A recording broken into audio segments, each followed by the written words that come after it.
Our previous episode was episode number 28, and we talked about installing new slide out awnings for Randy in Arkansas. He had a question about that, and I just want to highlight, if you have questions about things, you can email me, you can call me during the week during our regular business hours. You can contact me through the contact us page on radioarizonarv.com. All the questions that I get asked, there's many that are very interesting. There are some that sometimes you think, well, that's pretty straightforward, but then you start really delving into it. It's not. Just like the slide out awnings. It's not just a matter of buying a slide out awning. It's understanding what makes and models there are, the installation process, the warranty, the things they talked about in the previous episode. So my point is, if you have a question, ask it. That old saying, it's kind of cliche, but no question is a stupid question. And so many times that is very true. And when it's over the phone or through an email, there's no face there. So don't be shy about asking a question. And I will always certainly try to help with the best I can. I'm not an expert in everything, but I certainly have been around this industry for a long time and have some experience. So now again, this is Eric Stark, the host of Radio Arizona RV. You can find us on the web at radioarizonarv.com. You can call me 800-789-5588 if you have any questions. Again, that's regular business hours, and you can get those on our website. They do change in the summer versus winter because we're not as busy in the summer. So anyway, we're going to go back to Randy from Arkansas. He has a few more questions in his email that he sent me. It was a follow-up email, and we've just been going back and forth a little bit in email, and I haven't asked him any real detailed questions because I'd rather keep this in a general sense, a little more broad than an awning, being very specific about one awning. And his next question has to do with his 50 amp service and 2 air conditioners and running it on a generator. So obviously he's going to need a portable generator. He doesn't have one built in. But I didn't question him the make, model of the air conditioners, how many amps they draw, or how many watts, anything like that. So we're going to just kind of go in a broad sense here to keep it a little more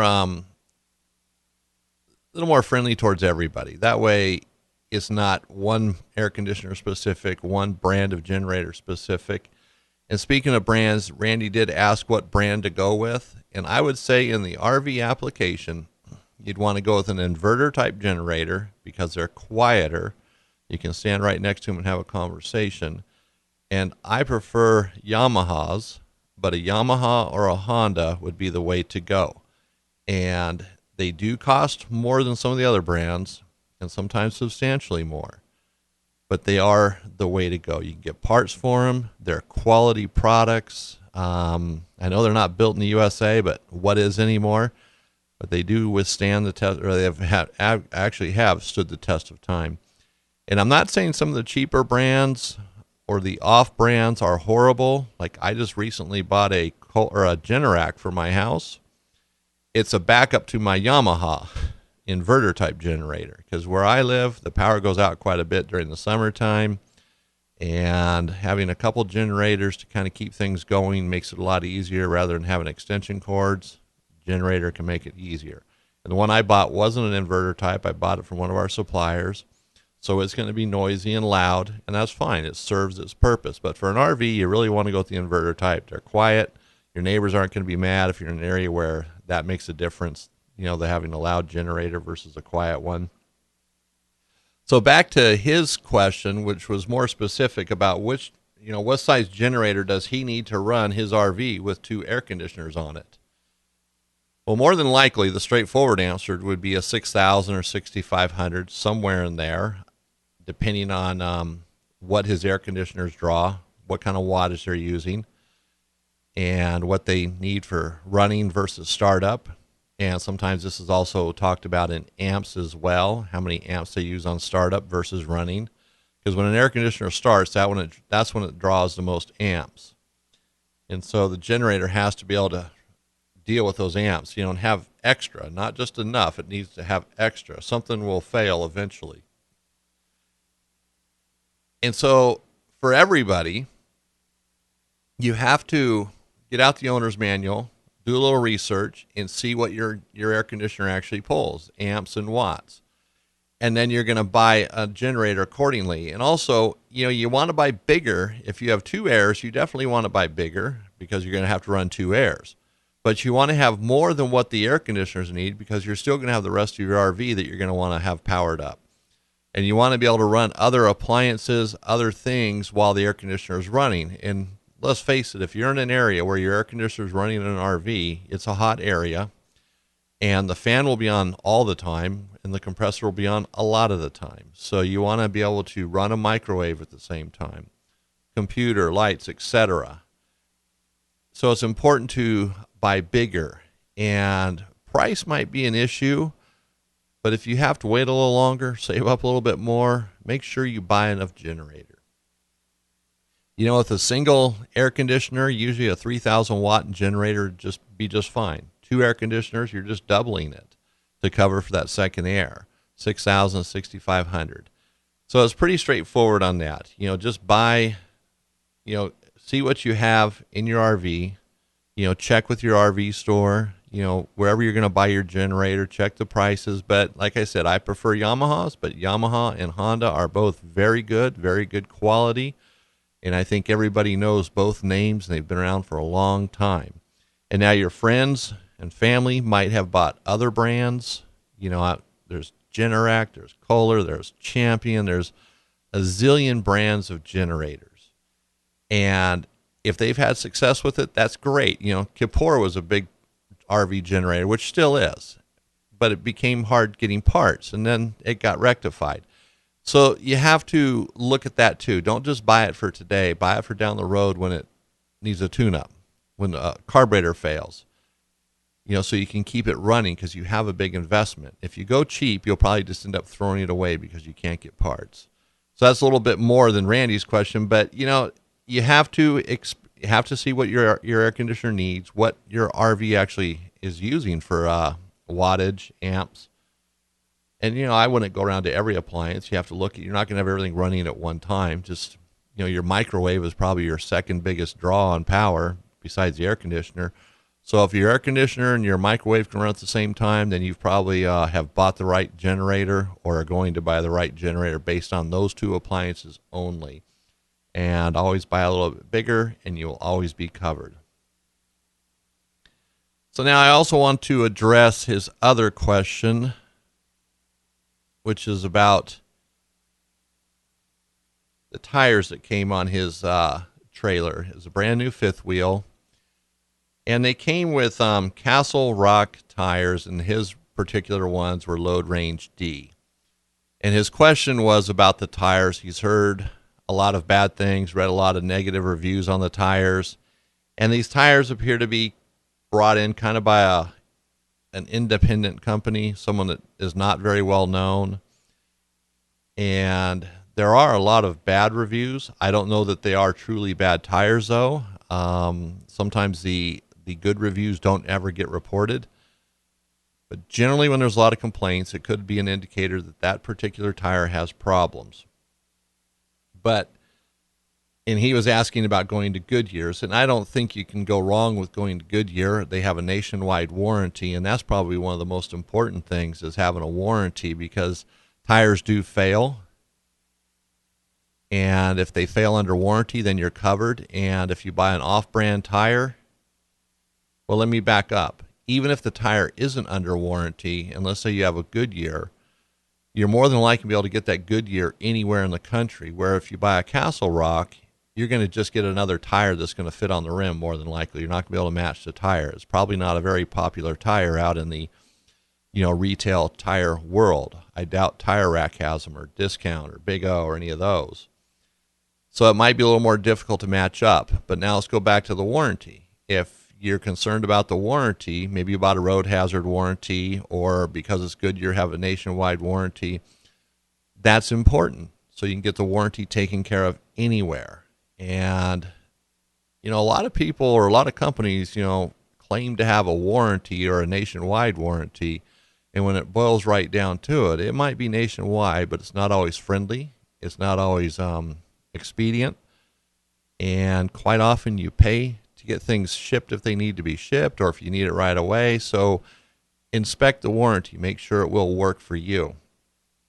And buying quality trailer tires is probably one of the most important things you can do if you use your RV a lot. This is kind of RV trailer tires don't last forever. They have a lifespan of 3 to 5 years, whether you use in the RV or not. So you have to buy based on your usage and needs and really what you want to spend on the tires and how much you're going to use them. So you have to weigh all those factors. But let's get back to the load range D part. Now, the load range D is important. The tires have to have the right load range to support the weight of the trailer. And you can find the weight of the trailer. Generally, there's a tag on the side of the trailer with the vehicle weight, and also the owner's manual will have something in many cases. But once you determine that, that's not the end of the story. You have to actually weigh the trailer to truly know the gross vehicle weight when it's loaded with water, food, clothing, all the gear.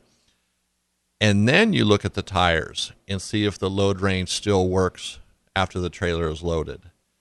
And also the axles tie into this as well. You could put on a heavier duty tire. Maybe you got a load range C tire, and all of a sudden you discover when your trailer is loaded, it's exceeding that weight limit. And you go to a load range D, and now the tire is a better tire, can hold more weight. But what about the axles and the wheel bearings? Can they support the additional weight? And quite often this is a problem. Manufacturers make trailers that are so close to the weight limit of the axles and the tires that once you start loading it, you exceed it. And then the problems start. So in the load range D is important, but the weight capacity of the trailers of the axles is more important. But also having an accurate weight of the trailer is probably the most important thing. And then you know how to work from there, whether you can buy tires if the tires aren't right, or if the trailer's brand new, you can go back to the manufacturer, the dealership where you bought it, and say, hey, this thing's, these axles aren't rated properly. They're not the right axles for this trailer and the weight it has. Hopefully you buy an RV where that stuff is correct and it's not a problem. That might be part of the buying process to make sure that the tires, the wheels, and the axles are all sufficient for the weight of the trailer, even empty. You can get an idea. If the weight of the empty trailer is the same carrying capacity of the axles, then you got a problem. Once the trailer is loaded, it's going to exceed that, and you will have problems down the road. So I hope that answers the question about the tires and the load range. I know I didn't go into great detail here, but I will put some information on RadioArizonaRV.com, some links to some different websites. Like Goodyear has a very good website, or a link on their website anyways, for a page of information that would be very helpful. And I'll find some other stuff to help answer that question where you can really get down to the nitty-gritty of it if you like the details. So I'm going to move on to the next thing he had on his list. The next subject was the grill on the side of the RV.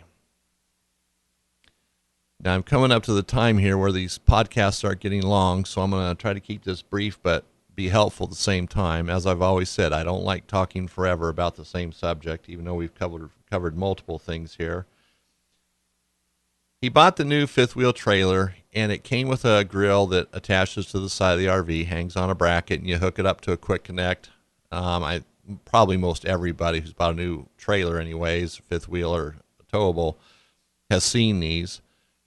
It's very popular. It's very convenient.